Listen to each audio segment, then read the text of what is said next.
नमस्कार लाडक्या बहिणींनो, अजूनही तुमची ई-केवायसी पूर्ण झाली नसेल तर हा व्हिडिओ तुमच्यासाठी आहे। अनेक लाडक्या बहिणींना लाडकी बहीण योजनेचा लाभ मिळालेला नाही, कारण त्यांची ई-केवायसी पूर्ण झालेली नाही। विशेषतः अशा महिलांची समस्या खूप मोठी आहे, ज्या महिला निराधार आहेत, ज्या महिला एकल महिला आहेत आणि ज्या महिला त्यांच्या पतीपासून वेगळं राहतात, यांच्यासाठी ई-केवायसी पोर्टलमध्ये योग्य पर्याय उपलब्ध नसल्यामुळे अशा लाडक्या बहिणीची ई-केवायसी राहिलेली आहे। ग्रामीण आणि दुर्गम भागातील महिलांची परिस्थिती अजूनही कठीण आहे।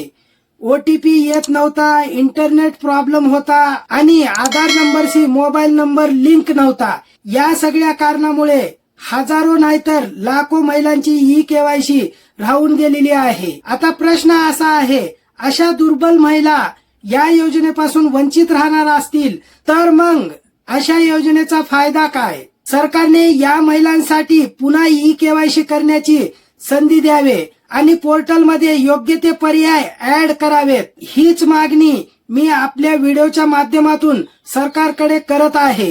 लवकरात लवकर ई-केवायसी पोर्टल सुरू करा आणि ज्या लाडक्या बहिणींनी ई-केवायसी केलेली नाही त्यांना एक संधी सरकारने दिली पाहिजे। आणि महत्वाचा मुद्दा, ज्या लाडक्या बहिणींनी आतापर्यंत या योजनेचा लाभ घेतला नाही, म्हणजेच त्या लाडक्या बहिणींनी ज्या वेळेस लाडकी बहीण योजना आली होती त्यावेळेस त्या लाडक्या बहिणी या योजनेचा फॉर्म भरू शकल्या नाहीत, अशा लाडक्या बहिणीसाठी पण सरकारने नवीन फॉर्म सुरू करावे आणि त्या लाडक्या बहिणीला पण या योजनेचा लाभ घेण्यासाठी एक संधी सरकारने दिली पाहिजे।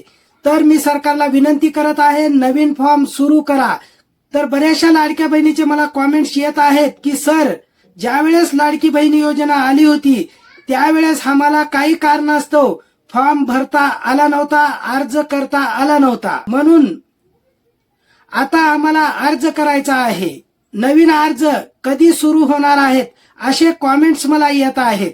बऱ्याचशा लाडक्या बहिणी कॉमेंट्स करत आहेत, म्हणूनच मी सरकारकडे विनंती करत आहे की सरकारने ज्या लाडक्या बहिणींनी आतापर्यंत या योजनेचा फॉर्म भरला नव्हता अशा लाडक्या बहिणीसाठी पण नवीन फॉर्म सुरू करावे आणि त्या लाडक्या बहिणीला पण या योजनेचा लाभ घेण्याची संधी सरकारने दिली पाहिजे, अशी मागणी सरकारकडे मी करत आहे।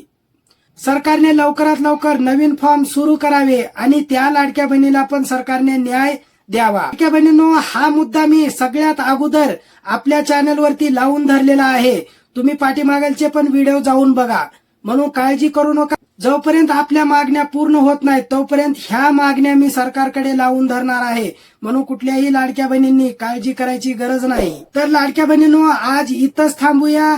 यावरती तुमचे मत काय आहे हे कॉमेंट्स करून नक्की सांगा आणि व्हिडिओ आवडला असेल तर व्हिडिओला लाईक करा आणि चॅनलवरती नवीन असाल तर चॅनलला सबस्क्राईब करा।